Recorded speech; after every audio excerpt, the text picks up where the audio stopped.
اور شخصیات کے نام پر بنیاد رکھنا دین کی، یہ بات غلط ہے۔ اور آج یہ بھی کہوں کہ جن کے نام پر بنیاد رکھی انہی کی بھی مخالفت ہوتی ہے، انہی کی مخالفت ہوتی ہے۔ یہی حدیث جو میں نے پڑھی، توضأ النبی صلی اللہ علیہ وسلم مسح علی الجوربین، میں نے ابو داؤد کے حوالے سے حدیث پڑھی، یہ حدیث ابن ماجہ کے اندر بھی موجود ہے۔ یہی حدیث امام ترمذی رحمہ اللہ نے جامع ترمذی میں بھی نقل کی ہے۔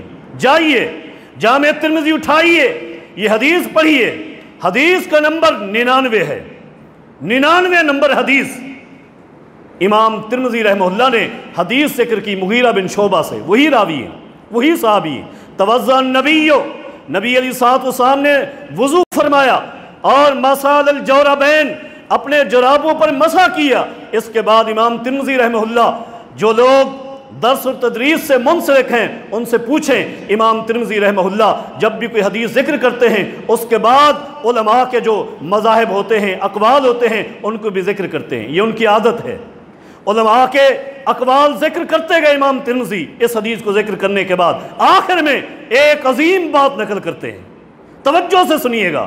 امام ترمذی رحمہ اللہ اپنی سند سے نقل کرتے ہیں، فرماتے ہیں لوگو سمعت صالح بن محمد الترمذی، میں نے اپنے استاد صالح بن محمد الترمذی رحمہ اللہ سے سنا، میرے استاد نے فرمایا سمعت ابا مقاتل السمرقندی، میں نے اپنے استاد ابو مقاتل السمرقندی سے سنا۔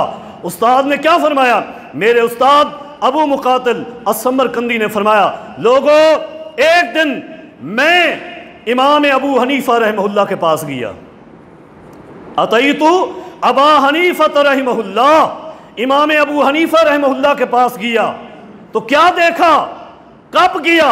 فرماتے ہیں فی مرضہ الذی مات فی، میں اس وقت گیا جب امام ابو حنیفہ رحمہ اللہ بیمار تھے، جب کیا تھے؟ بیمار تھے، اور بیماری بھی وہ تھی جس بیماری میں امام صاحب فوت ہو گئے تھے رحمہ اللہ۔ فرماتے ہیں اس بیماری میں ان کے پاس پہنچا، کون؟ ابو مقاتل السمرقندی، نام یاد رکھیے گا۔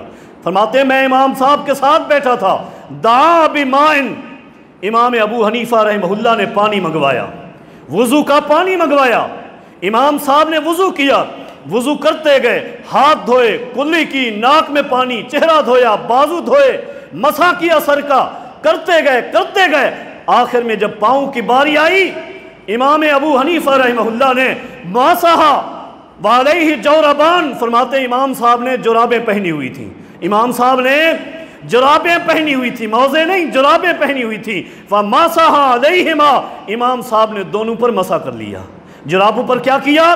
مسح کیا۔ بھول گئے؟ نہیں، بھولے نہیں۔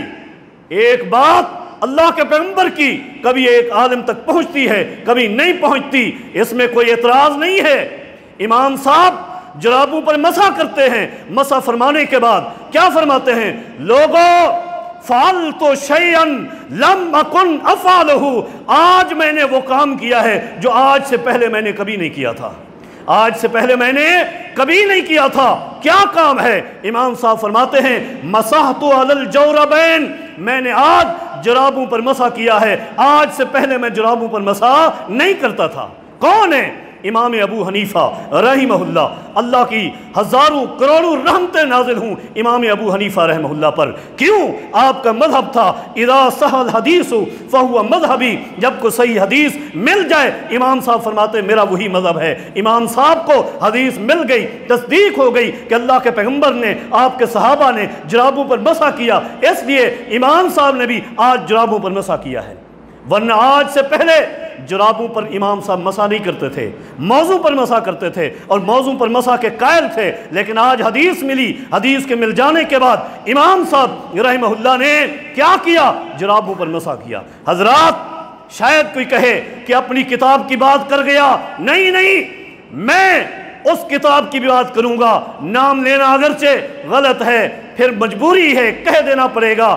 معروف کتاب فقہ کی ہدایہ میں خود لکھا وَعَنْهُ أَنَّهُ رَجَعَ إِلَىٰ قَوْلِهِمَا، ایک وقت آیا امام ابو حنیفہ رحمہ اللہ اپنے زندگی کے آخری ایام میں اپنے پہلے قول کو چھوڑ کر دوسرے قول